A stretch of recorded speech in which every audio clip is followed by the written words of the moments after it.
We live? It should tell you when we're live. Yes. Yeah, it's on the screen. Okay, good evening, everybody. Welcome to tonight's General Purposes Committee. We're meeting tonight as the Victoria Hall Trust. I'm your chair, Councillor Kamaljeet Kaur Nagpal. I'm going to go straight into item 1. So tonight, Councillor Aslam won't be joining us, and Councillor Donnelly has kindly agreed to take his place. So with that in mind, I'm just going to do a roll call so that we can check that everybody who should be here is here. Okay, Councillor Rice. Yeah, you're muted, Councillor. Yes, here. Yeah, okay. Councillor Ball. Present, Chair. Councillor Dear. Councillor Dear is running a bit late, so yeah, okay. Councillor Rooney. Present, Chair. Councillor Shaw. Yes, I'm here, Chair. Councillor Sumner. Present, Chair, thank you. Councillor Taylor. Yes, I'm here, Chair. Councillor Donnelly. Present.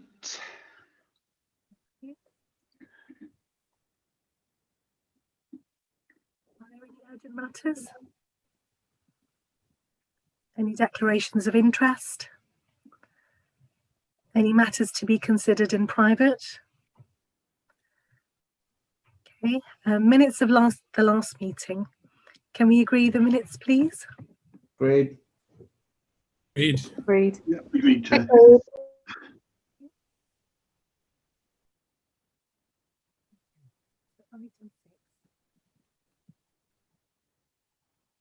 just quickly introduce the officers who are here with us this evening as well.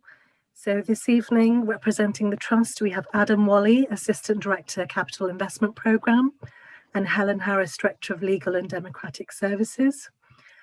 We also have the advisors to the Council who are attending only for the purpose of providing information to the trustees on the background to the Mastercraft deal, and they are Andrew Parsons, Interim Programme Manager, and Jackie Adams, Head of Legal Commercial. Apologies, Chair, just to say that I don't think that Mr. Parsons is here after all. We thought he was going to be, but I'm not. He doesn't look as though he's joined yet. So yeah, you're muted, Chair.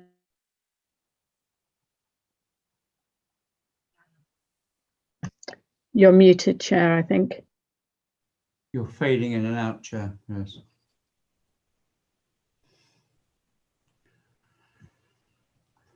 Helen, for that. Can everybody hear me okay? Yes, you're on again.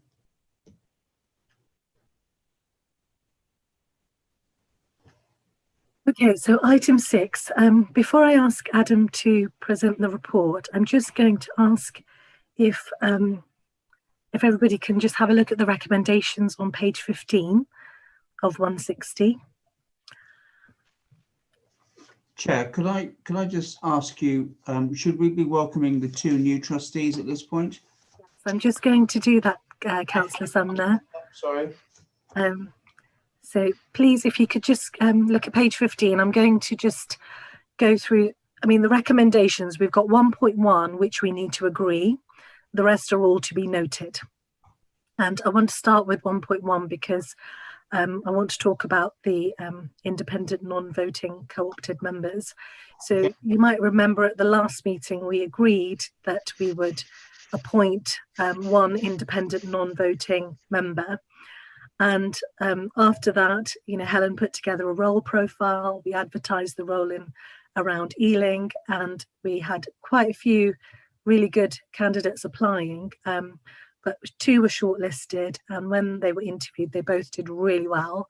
And we thought it would be a shame to just take one of them. So we, as a panel, the interview panel were myself, Helen Harris and Adam Wally, we thought it would be good to have them both join us on the General Purposes Committee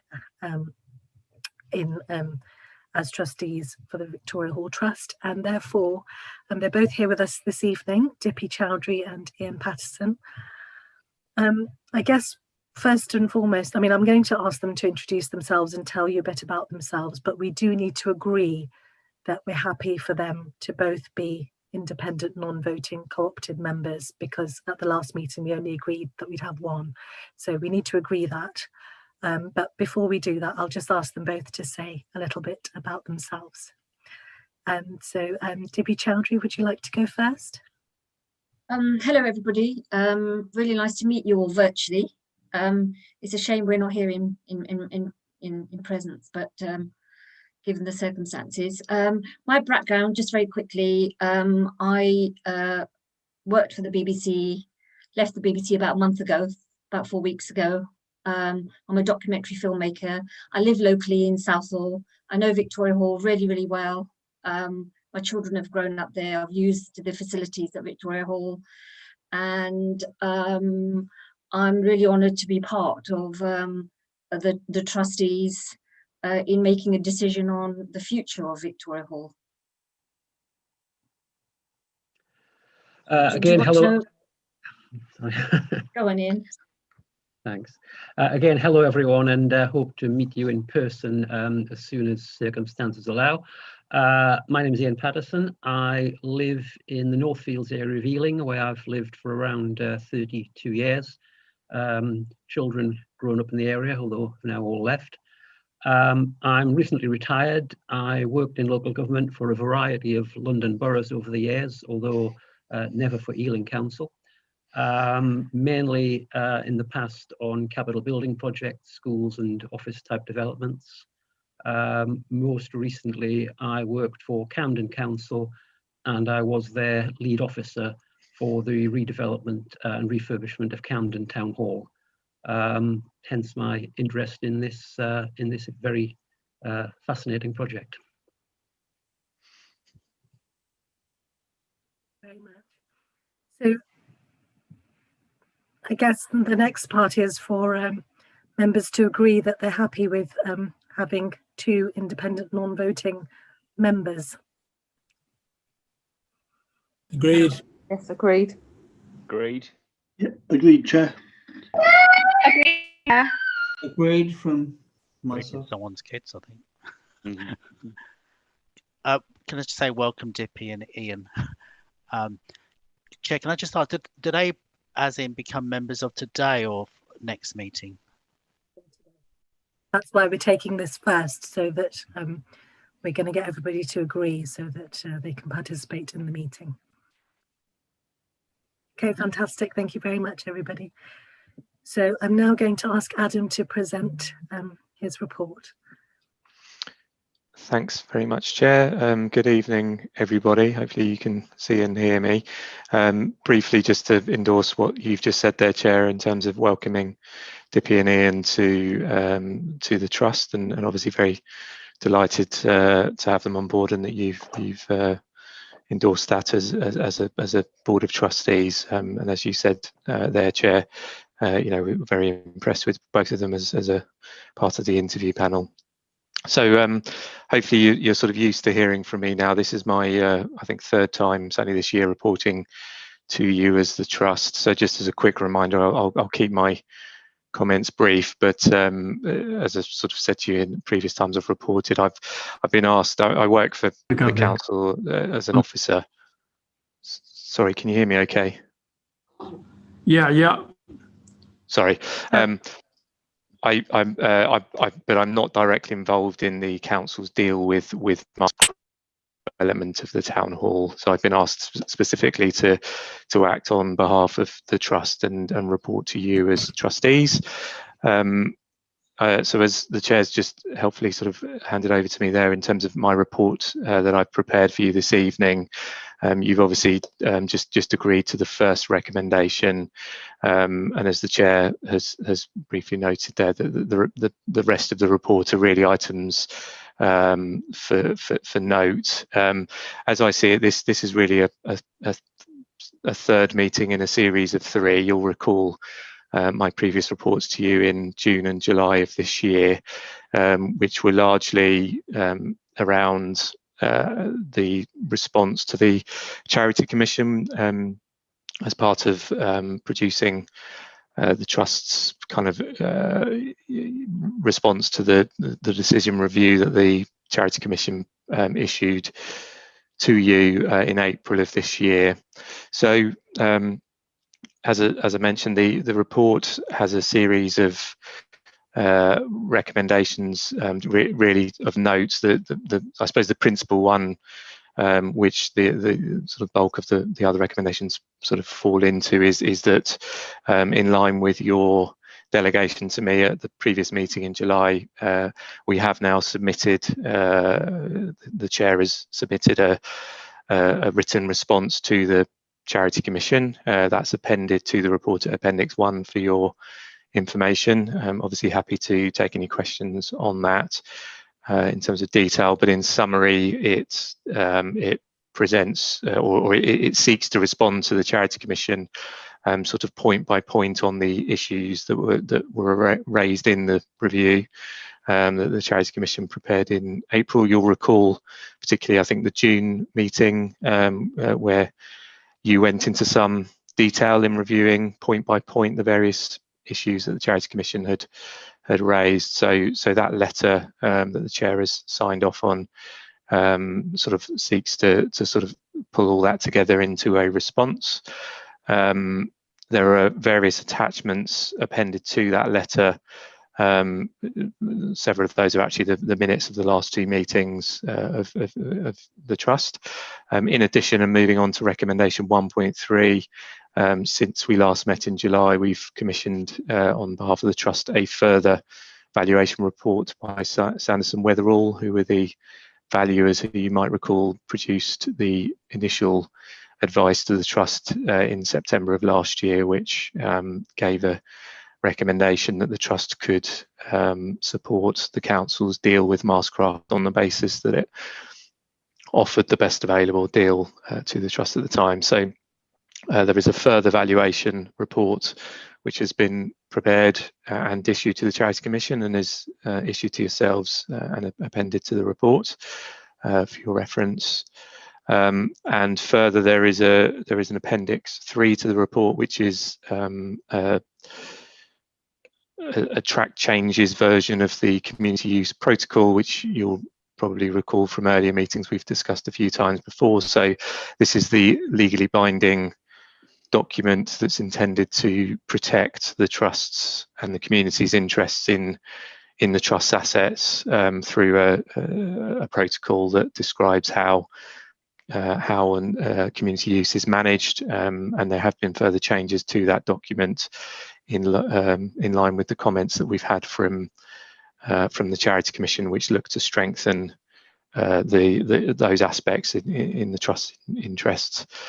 So that takes you through those principal recommendations, and the final one is just to note that we are looking to bring to you, we're not ready to quite for this evening's meeting, but we have a further meeting scheduled for the 28th of January, I believe, so fairly early in the new year, and the intention is to bring to you a sort of an updated set of accounts for the Trust for your consideration. So thanks, Chair. That's really my summary. I might briefly just ask whether Helen wanted to add anything to anything I've said there by way of introducing the report. No, nothing from me, Chair. Thank you, Adam. Thank you, Helen. So, item 1, there's quite a lot there. So we've got the valuation report, the Charity Commission response, community use protocol. There's quite a lot. So I'm going to suggest that we take any questions in accordance with the recommendations. So 1.2 is the response to the Charity Commission. So if there's any questions on the Appendix 1, we'll take those questions first. And if you could please just indicate in the chat box, that would be really helpful.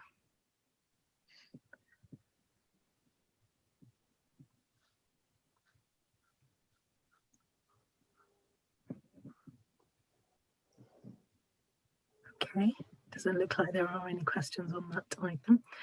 Okay, so 1.3 3 then is Appendix 2, which is the Sanderson-Weatherall valuation.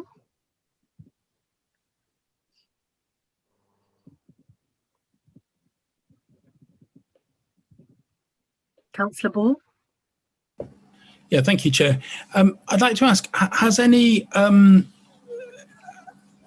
has anything been done to take into account in the evaluation the fact that the property swap would make it almost impossible to operate the Victoria Hall as a, well, you know, the Trust's property as an independent operation, because it would swap the Prince's Hall for the Queen's Hall, and so you would end up with 2 disconnected elements of property at opposite ends of the building. So, I mean, I see what we can see is a separate valuation for each bit, and then there's a sorry. What we can see is a separate valuation for each space, and we can see a reasoning why it's reasonable to accept a property that's valued a little bit less. But has anything been taken into account that the current split of property is greater than the sum of its parts? Chair, would you like me to respond to Councillor Ball's question? I couldn't quite hear, but I think that was. Adam. So sorry. Thank you, Chair. No problem. Thanks, Councillor, for that question. I would have to admit I couldn't recite the full detail of the Sanderson-Weatherall report and its content from memory. And again, Helen, or we do have our colleague Jackie on the line as well, and either of them may wish to add to my sort of response to your query. But I do recall that Sanderson-Weatherall do make reference to the fact that you know, they are appraising the land swap sort of in the context of you know, what is being presented, i.e. I think they do, for example, acknowledge, you know, obviously clearly there's a difference between the Prince's Hall and the Queen's Hall, as you rightly point out there, that the Prince's Hall is obviously directly beneath the Victoria Hall. So on one level, I understand behind your question, there's obviously currently a, you know, they're directly adjacent to each other, but I think I'm right in saying that Sanderson-Weatherall do sort of conclude ultimately that the Queen's Hall is sort of a better in terms of usability, notwithstanding your point about physical distancing, that it does offer a sort of a more flexible space. So I think in answer to your question, certainly my understanding is that Sanderson-Weatherall are giving the advice to you as trustees, sort of cognizant of the point you're making, which is that the spaces would be more separate. I mean, as you'd be aware that there would be a slight difference in arrangements for the 2 spaces, in the sense that the Queen's Hall sits within the council's retained part of the town hall, and so it doesn't sit within the Marscraft sort of element of the proposals, whereas the Victoria Hall does sit within the Marscraft demise, so to speak. So there will need to be some sort of distinct arrangements between the 2, because there will be sort of slightly different operational arrangements on the ground. And again, in due course, we are working through the detail of those in discussion with the council officers that are sort of working up the Marscraft deal. So hopefully I've answered your question, but again, if Helen or Jackie want to add anything further, please do. Jackie, sorry, Helen, you go first. Right, yeah, no, I was just going to say that obviously the Sanderson-Weatherall are very experienced professional valuers. They were made very much aware of the fact that their valuation was to be an independent valuation and not on behalf of the trust, and not the council. And the valuer did visit the building and sets out very clearly, you know, his understanding of the different halls and their relationship to each other. And in the case of the Queen's Hall, the distance from the Victoria Hall. So I can't speak to exactly what was in the valuer's mind. I've just been flicking through on the report quickly, but it's to my mind, you know, as I said, as a professional valuer, that would definitely have been something that was in his mind. If it wasn't, then I wouldn't have thought he was worth his salt as a valuer. But I don't think I can add anything further to that. I think, and it's Jackie here, all I was going to add was that I think this is also an issue that has come before the trust before, in the context of the ability of the Victoria Hall to function independently.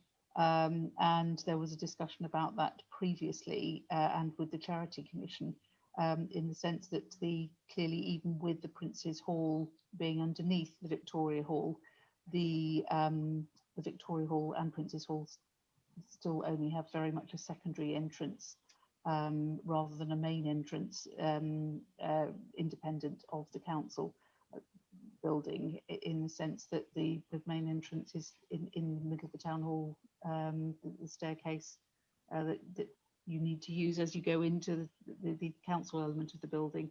So I think to some extent things have already moved on from considering that point, but that said, Helen, I think, is right in terms of that the valuer would have raised it as an independent valuer had it needed to be said. Thank you. And Councillor Rice. Thank you. Yes, I'd just like to echo about the points that are made about the use of the halls. I must admit, from my personal experience, I've used Queen's Hall to go to many charity discos that have just made a lot of money for local charities, and that's worked very well. And I've also used it to actually sit through my university examinations as well. But when it comes to Prince's Hall, I've used it for going to cocktail parties, not really much else. So I can say that, I mean, certainly Queen's Hall has certainly got a little bit more utility to it. I mean, actually, my main question, if I just bring up the report on the other page. Yes, I'm just looking at page 57 of 160 of the whole main report, and just looking at the operating cost assessment, and it just mentioned about that due to the limitations of the financial data provided, the operating costs are difficult to accurately determine. I just wondered if that was really, if the officers really felt that was an issue, and if that would actually be quite have quite a bit of influence over what our views are and what the evaluation that we've actually come to is, and whether that is actually very important and crucial that whether those operating costs are actually needed. Thank you.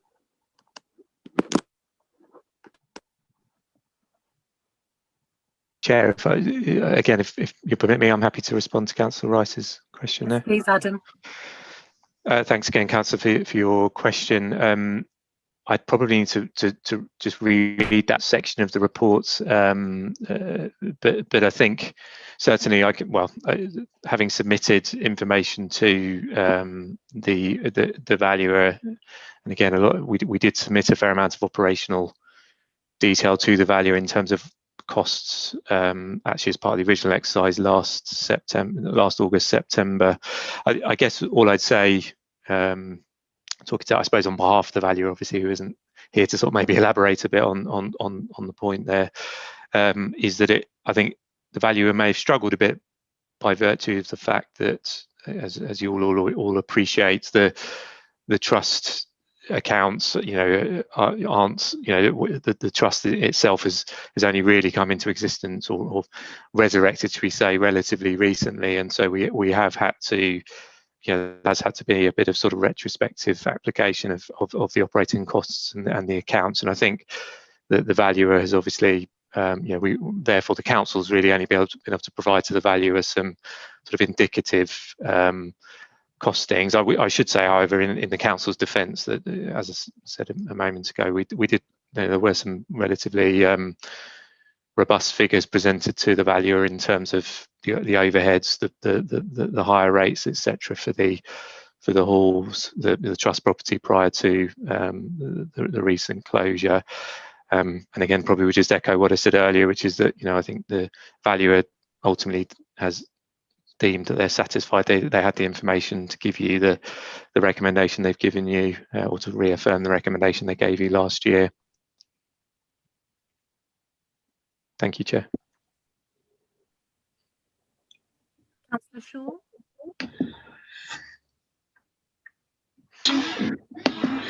Yes, thanks, Chair.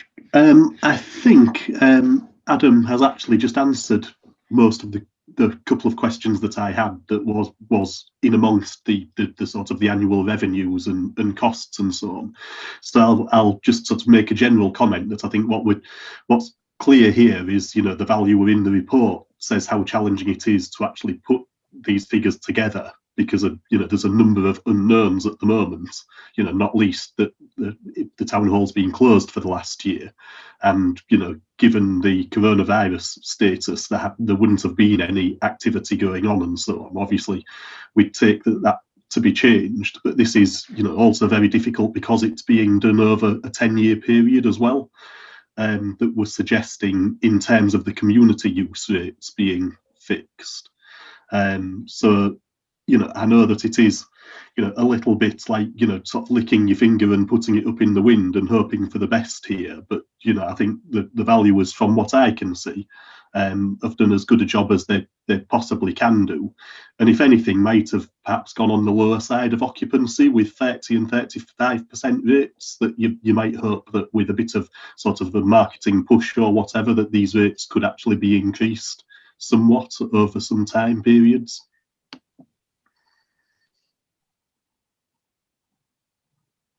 Councillor Shaw. Mr. Patterson. Yeah, thanks. More of a kind of looking forward operational question, please. Somewhere in the report, and apologies, I seem to have lost it, there's a reference to the trust meeting the Queen's Hall utility costs, and I assume also Victoria Hall. It wasn't clear to me whether that meant all of the utility costs or a proportion of, and operationally that could be quite important. Do we have a view on that? Happy to answer that one, Chair, if Please do. Thanks, Ian, for that. And yeah, I think the answer, so as I sort of alluded to, and it's sort of similar to the point about, it's actually a very pertinent question, and one that I've asked recently as well. I think the intention is that, as I sort of mentioned earlier, there obviously will be a slightly different arrangement for the, you know, subject to all of this happening, for the Queen's, sorry, but yeah, for the Queen's Hall versus the Victoria Hall, because they sit in slightly different demises. My expectation, and again, as sort of mentioned, obviously it will be a council delivered project, but my expectation, sort of representing the trust and my position to the council, is that there does need to be sort of sub-metering of the trust's assets, so that the trust is able to properly account for the consumption of utilities for its assets. So we're not quite in a position to be able to report this to you yet, but what I would expect to see in due course is that, you know, as you know, all being well, this project progresses through to construction and then completion, is that you as trustees will get the benefit of full transparency on the costs of using the use of the assets, the overheads, including, to take your specific question, utilities. So you'll be able to see and have full sight of consumption, which obviously at the moment isn't something that you have sight of as trustees, because at the moment it's all sort of linked up into the overall council town hall, which I suspect doesn't have that sophistication in terms of sub-metering and what have you. Hopefully I've answered your question. So I think in summary, yes, I don't think we've quite got the detail of that bottomed out, but that would certainly be one of the areas that I'd be expecting would need to be part of the accounts going forward. Okay. Thank you. So recommendation 1.4, which is Appendix 3 to the report of the community use protocol. Are there any questions on Appendix 4? Yeah. Sorry, yes, please. Just please indicate in the chat box, just so I know. Beg your pardon.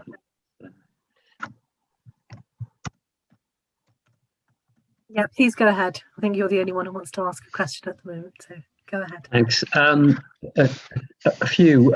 First of all, I just wanted to check what the status of this amended document was. I mean, it was very helpful to see it with the amendments identified and see how it's kind of developed and changed. But is the document as amended now?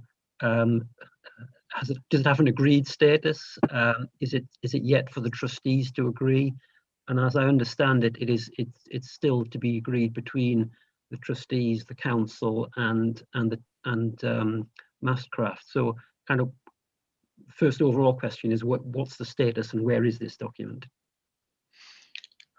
Thanks, Ian. I might defer. I can briefly comment. I might defer to Helen or possibly Jackie on this one, who are a bit more close to the detail. I think you've obviously picked up very quickly there that so the document is not yet, clearly it's not yet signed because it hasn't been agreed by, not least by yourselves, but I think the status of it at present, and again Jackie or Helen feel free to clarify, but the document has been circulated both to the council and to Mastercraft, and in principle both all parties have indicated that they are comfortable with the amendments that are in here. So obviously there's a sequence of events that clearly we first of all would want to get the charity commission's sort of green light, that they are satisfied that this document represents the progress that I think they were looking to see. So I think that's an important one, but subject to that, and clearly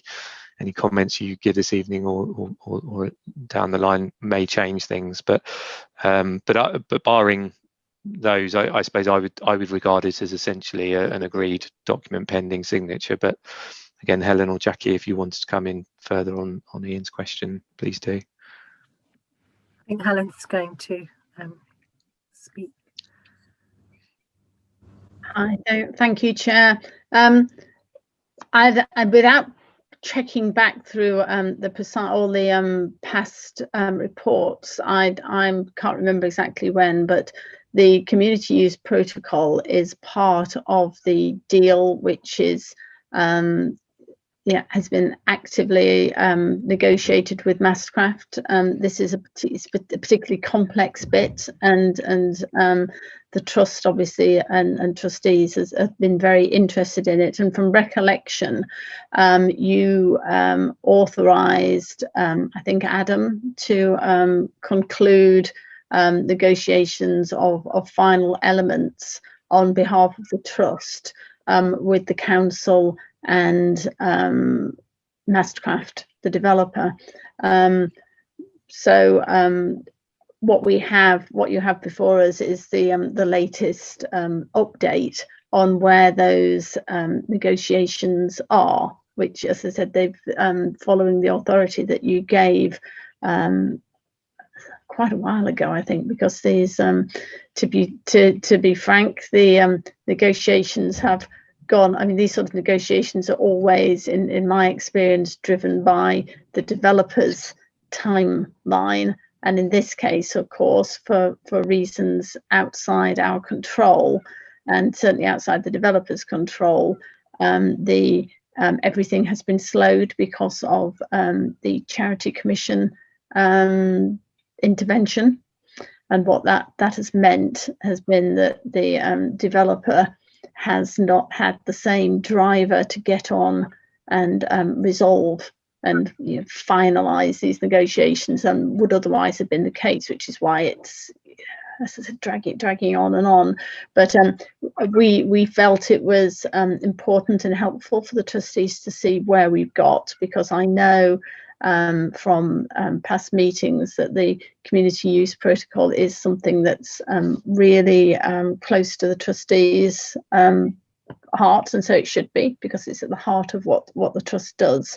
So we wanted to give you an update of what hopefully is going to be the final position, but as I said, it hasn't been finally signed off yet.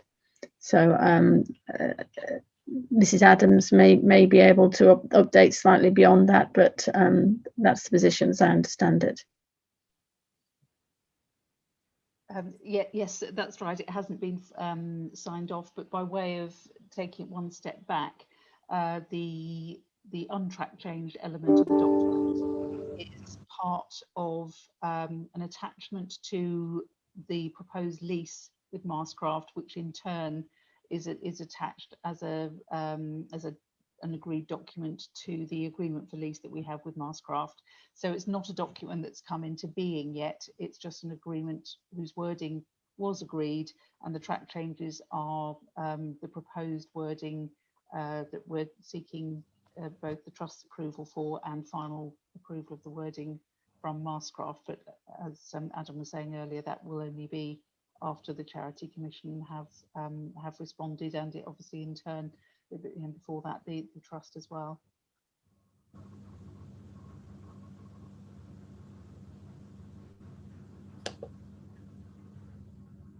Sure. Yes, thanks, Chair.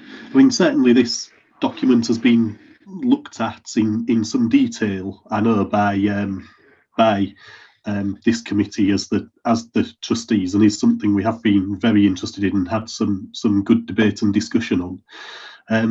A quick question that I wasn't clear about from the document here is the 10 years. Is that 10 years on completion and start of use of the community rooms, or would that be 10 years from the signing of the deal with Mastercraft? Obviously, those two could be very different.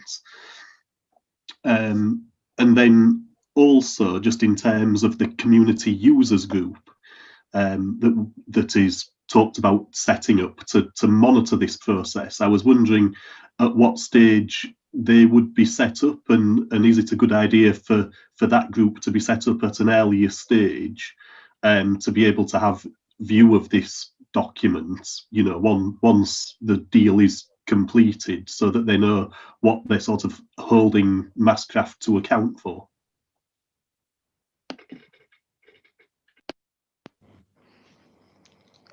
If I may, Chair, so thanks, Councillor, for those questions. I might take your questions in reverse order, if I may, and I might ask Jackie, it might be better to talk to your first question around when the sort of clock starts, so to speak, on the 10 years. Although my understanding would be, we certainly would hope it's on sort of completion rather than necessarily sort of date of signing for the reasons you've sort of indicated. But again, hopefully Jackie can clarify. On your second point, I think you're absolutely right in terms of, you know, certainly I would endorse that getting I don't believe there's anything legally written in that says when the community use working group needs to sort of be constituted and start operating, but it would seem to me that, you know, sooner would be better than later on it. Obviously there's a discussion to be had, I imagine, here by you as the trustees to determine who is best to act as your advocate on that group. So I mean, I would imagine we're still a fair way off, you know, that group having any sort of real business to discuss. But I would agree with your overarching point that it would seem better to get things established and get people, you know, get this, you know, looked at and yeah, ensure that the trust's requirements are met through that group. Jackie, were you able to clarify the 10-year question?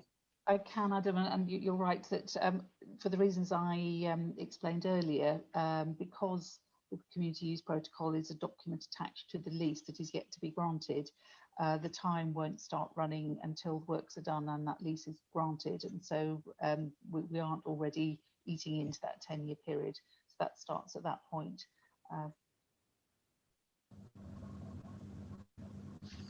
That's it. Thank you both.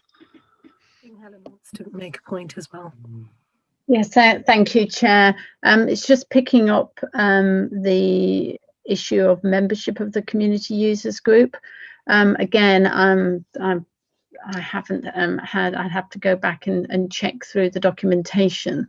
My recollection is I think it would have been at one of our late summer meetings. The trustees did have a thought that when we recruited our independent trustees, that they would also, obviously subject yet to be finally confirmed, but the thought was they would also sit on the community users group. And certainly when we spec'd the role profile and interviewed our two excellent independent trustees, we advised them that we were almost certainly going to ask them to take on that role as well. So I hope that was also Tippy and Ian's understanding, and not at this minute sort of thinking, oh my goodness, that's the first we heard of it. That's my recollection.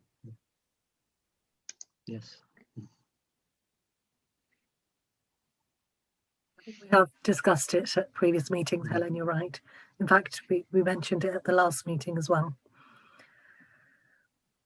Okay, so there's no other questions on 1.4.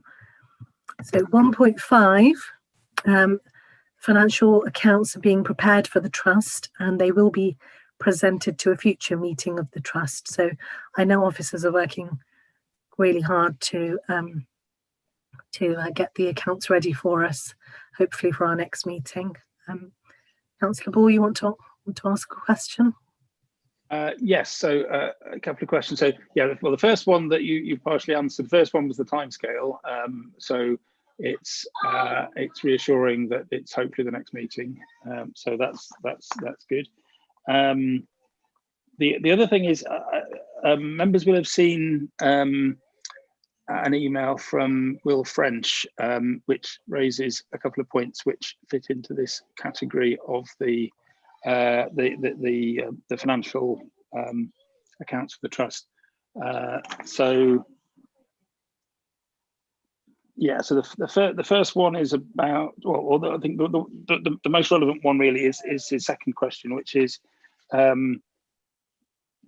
will we have, when we have these accounts, will they include a full account of the trust's activities in terms of, you know, what period it's been operational, hiring to particular bodies, you know, what arrangements have been made for those negotiations with particular groups. I mean, one of the things that Will mentioned is we've heard that there's going to be vaccinations in the Victoria Hall, which is very good. That's a very suitable use for it. But you know, how does that work? Is that something that is being done as a booking that the NHS are paying the trust for?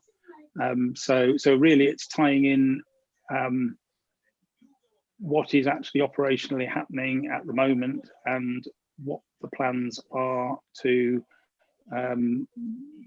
go to broader bookings being available.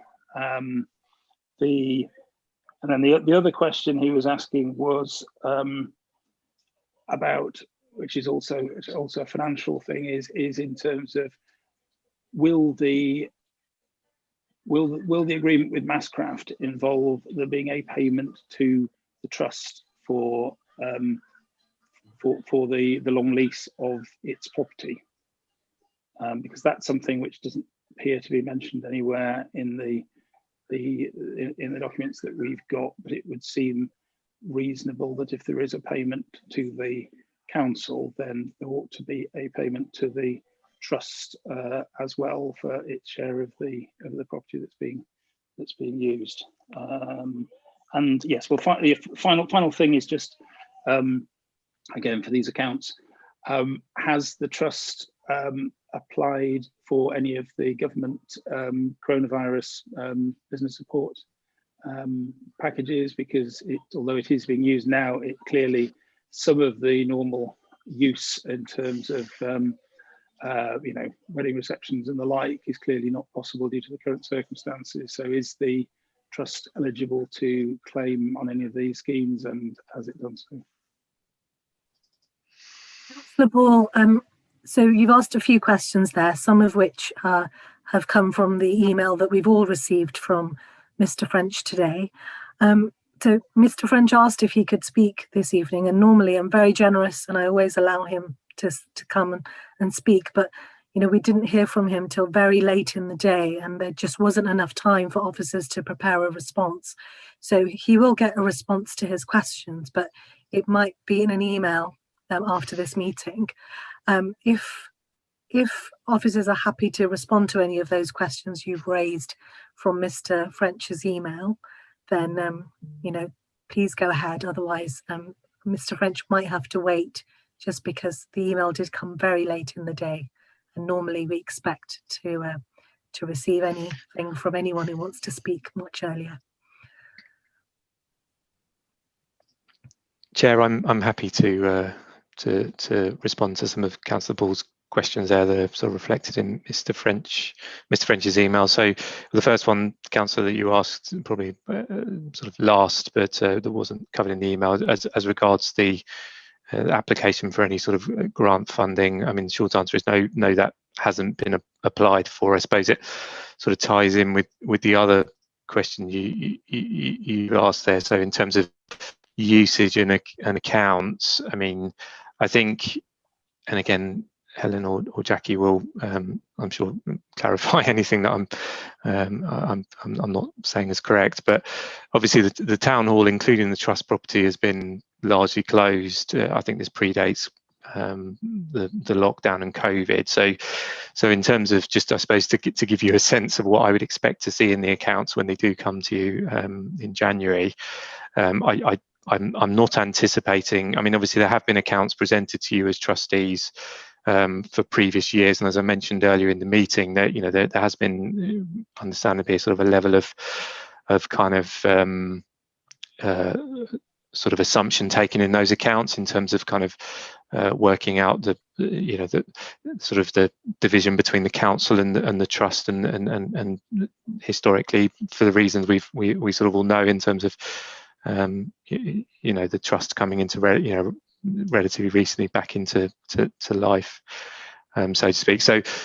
So I don't anticipate the accounts you see will sort of rerun any of those historical accounts, because they have come to you. Nor indeed do I expect, in terms of what you're likely to see for the accounts over the sort of this current year and looking forward, I'm not anticipating that there will be a great deal showing there in terms of usage or overheads. I mean, probably more overheads than usage, really. I mean, as you'll be aware as trustees, current situation is that the council is managing the trust assets on behalf of the trust, as has been the case sort of up until the present. So as I say, the council's made the decision that it has to close, it had to close the town hall pending the, obviously this Mastercraft deal, subject to the trust agreeing to it.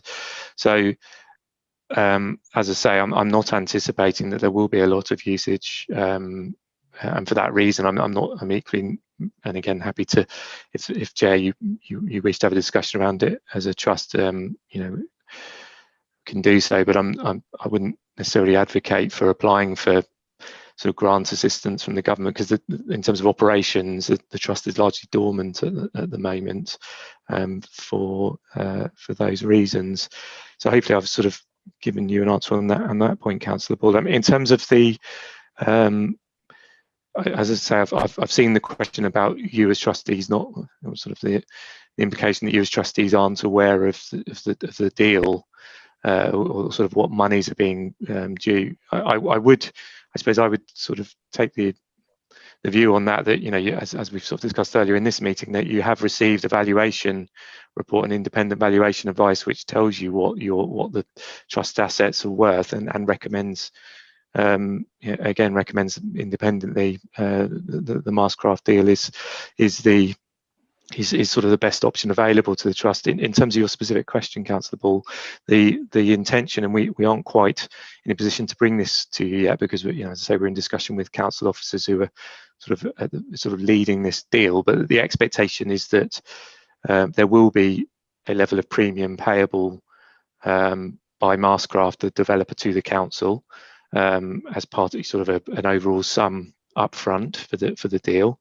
The way I would see it is, it's not so much that the Mastercraft would pay the trust, it would be that the council would need to agree to pay a proportion of that to the trust, and certainly I'll be acting in your, I'll be acting on your behalf in looking to negotiate to make sure the trust receives the correct proportion it's entitled to of any payment, and that is reflected in what Sanderson Weatherall's advice in their valuation report states. I think it talks about sort of a floor area calculation used to calculate that. And similarly, in terms of ongoing costs, there is a rent premium payable by Mastercraft to the council, and on the same basis, I would be pressing on your behalf to ensure that a fair proportion of that ongoing rent premium is payable to the trust in recognition of the fact that the Victoria Hall sits within the demise of that deal. So I appreciate you probably want to see numbers. I'm not in a position to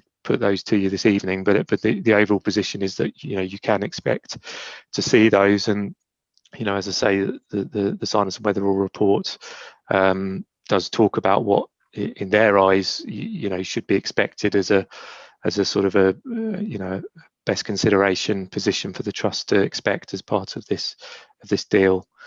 So again, hopefully, Chair, I've answered Councillor Ball's questions there. And again, if Helen or Jackie want to add further to anything I've said, please do.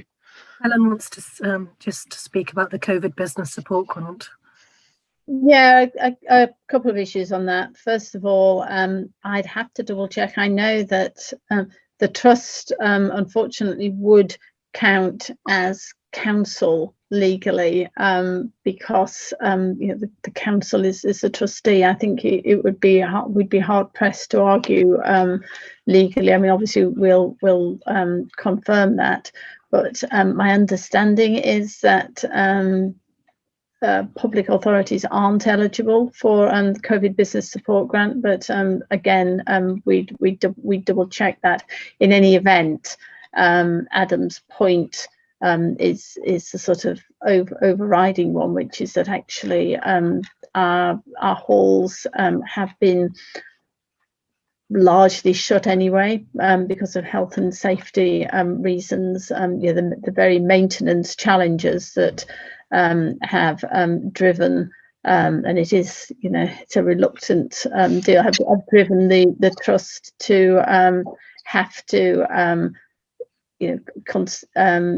enter into this arrangement with Mastercraft in the first place, namely the ongoing maintenance problems and liabilities of the building, and the delay to the Mastercraft deal has meant that there are now real problems with large parts of the town halls. So it hasn't been used generally. I think there have been some lettings, but on a much reduced level. And the other point I wanted to make regarding the issue of premium and the trust receiving its fair share of any of the premium. Absolutely, and that's why we have a separate officer team addressing this, and it will be the subject of negotiation. But the key point to make is that no decisions will be made on that unless and until that is one of the most important decisions, and it will absolutely come back through the trustees before that decision has been made. Obviously, Adam as the principal officer here will be making a recommendation in due course to the trustees, but it will come back to you. It's very important. The other thing to bear in mind is there will be and this applies equally to the council half is not whatever proportion it is, the council's portion of the premium.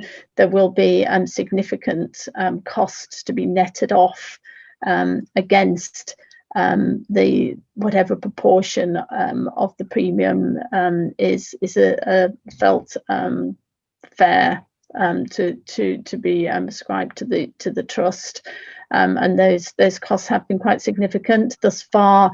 they've been picked up by the council, which is just pragmatically the way it has to be, because the trust doesn't have any at the moment, doesn't have any real money to pay for them. But as and when the premium hits, then both sides will need to bear an appropriate portion of those those project costs. Can I come back, Chair?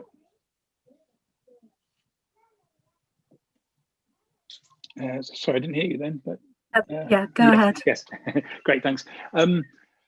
Yeah, I mean, without honing into a specific figure at this stage, do I get the impression from what Adam was saying that we would expect the trust, subject to taking some costs off that, as Helen said later, would we be expect the trust to be receiving something approaching the valuation in the report? I mean, is that what we're? I think that kind of seemed to be what Adam was hinting at, but I'm quite sure.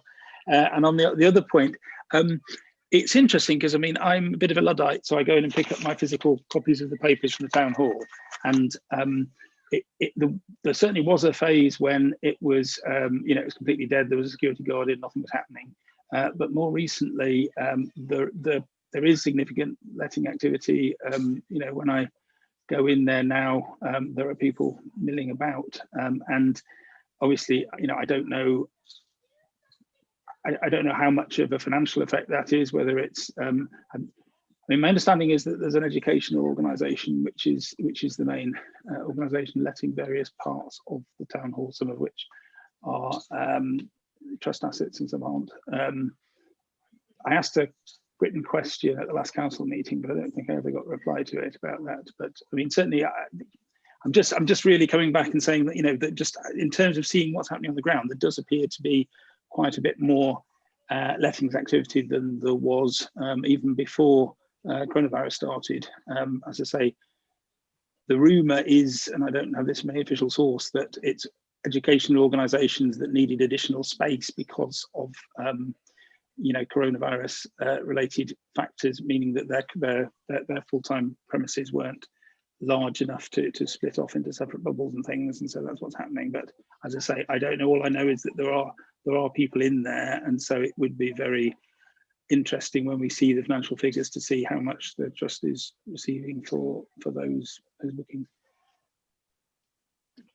Just my understanding of accounting, I think what we'll probably see is the accounts for 1920. Is that right? So we probably won't see the numbers for what you're expecting, John, because we'll see those. Yeah. We'll see those next year. We'll see those after April onwards. It would be helpful to have some sort of indication of the current year, how things are going, because it seems like things have changed quite a lot during the current financial year. Okay, well, perhaps that can be provided as some sort of commentary with the accounts. So, Chair, may I respond to Councillor Ball's first question as well? Yeah, so just to address that one, thank you, Chair. Just so very happy, Councillor, to seek further detail if trustees would like to see sort of more detail what recent usage has been. I'm sure we can get some detail on that. In terms of your question, again, Helen or Jackie might be able to help me a bit better with this one. That might be able to articulate it slightly better than me. But in terms of your question on the premium, it's probably just important to just draw the distinction between. So the Silence and Weatherall report provides a market value figure, sets a market value figure for each of the three sort of spaces in question: the Victoria Hall, the Princess Hall, and the Queen's Hall. And as you'll have seen, sort of draws a broad conclusion that the Queen's Hall and the Princess Hall are broadly similar in market value terms, and when you take into account the overriding offer of what's on the table for the deal, that sort of negates that difference in value. I suppose I probably do just need to clarify that the disposal by the council to Marscraft is not the same as disposing. It's sort of a slightly apples and pears point, I suppose, in the sense it's not disposing. The trust isn't disposing of its asset at market value, because it's sort of linked into a deal which involves the ongoing upkeep of that asset, you know, so I suppose I'm just clarifying for you that to answer your question, yes, the expectation is there will be a premium payable, and in due course you will, as Helen said, be, you know, well, first and foremost, Helen and I will be pressing for that to be the correct, fair and reasonable figure that the trust should expect. And secondly, as Helen says, we will bring that to you. But I suppose, and hopefully I'm making sense on what I'm saying, it's not, it's more as a proportion of the total receipt payable by Mastercraft that the council has negotiated as part of this deal. And as Sinus and Weatherall say in their report, what the trust should be entitled to is a sort of a fair proportion of that based on the square. I think they talk about floor area and the proportion of the trust assets as it relates to the entirety of the tunnel. So hopefully I'm making sense of what I'm saying, which is I'm just drawing the distinction between the figure that you might have seen in the Sinus Weatherall report, which is sort of is more meant for, in a way, that's just for you to have as on record as what your asset is worth notionally, but it's not the same as what is being proposed that the premium payable by Mastercraft is for this deal. They're two slightly different points. Hopefully that makes sense.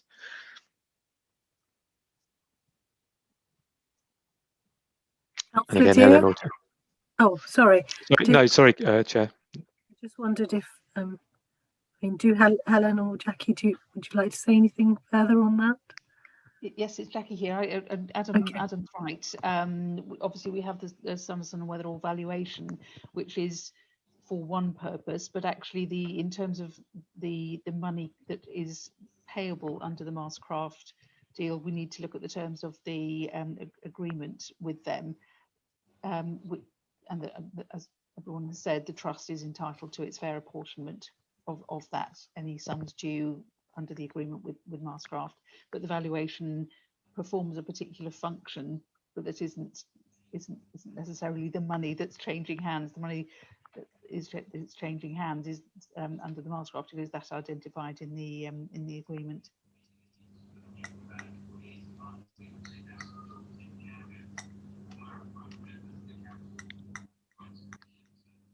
Yeah. Thank you, Chair. Chair, Adam mentioned the upfront payment by Mastercraft to Council and the Trust. The report also refers to ongoing rent payments and income to the Trust. And that will continue over the entire period of the lease, which is a very long period. The report also says that that income will not be spent on facilities, but that it will be invested. So could Adam give us some idea on what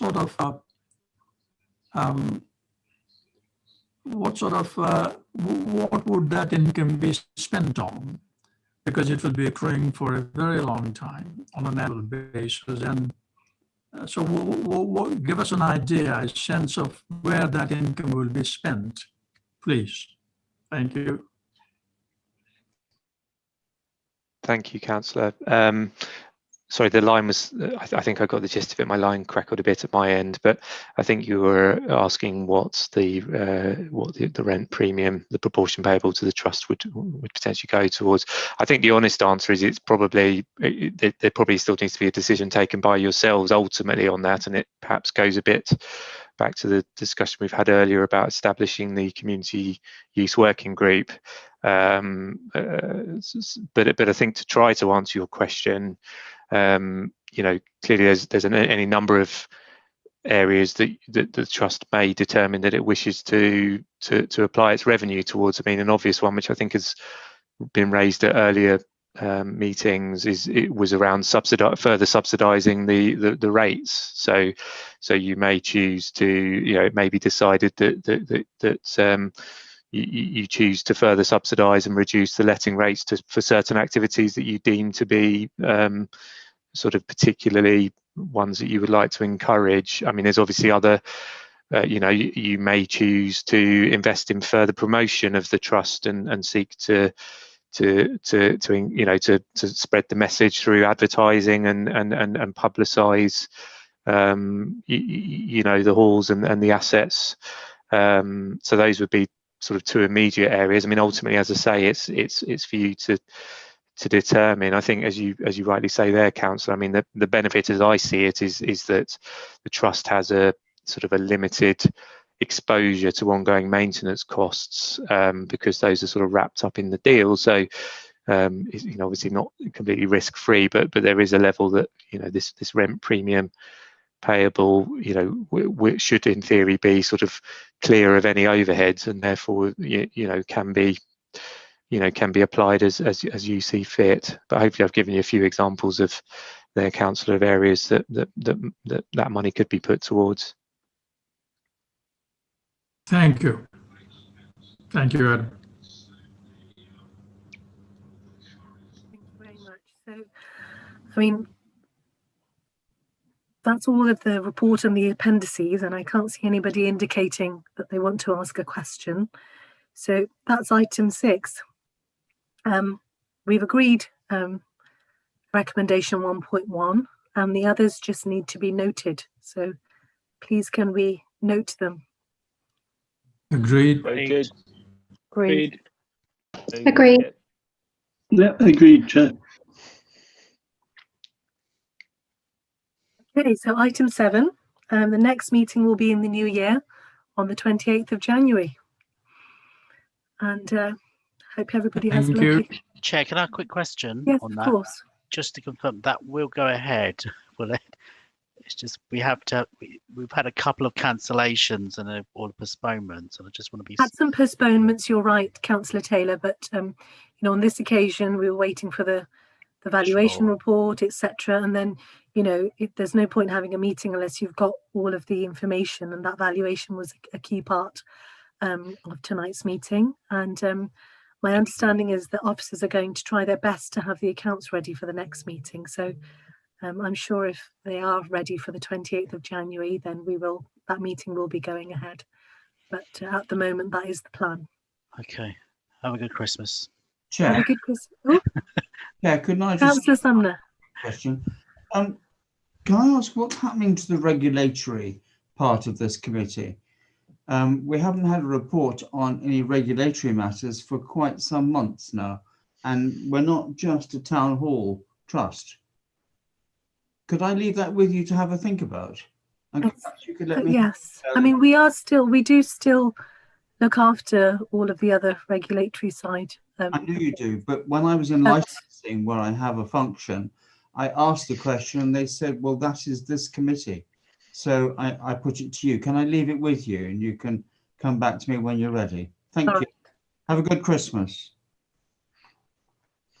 Yeah, happy Christmas, everybody. Happy Christmas, everybody. See you in the new year. Everybody. Good Christmas. Bye-bye. New Year. Thank you, Chair. Good night. Where's Councillor Deer's mince pies? You normally get them each year. Everybody, all the best. No mince pies from That's the only I can drive it to us all, I guess. Sorry, Chair. I'll leave you now. Bye.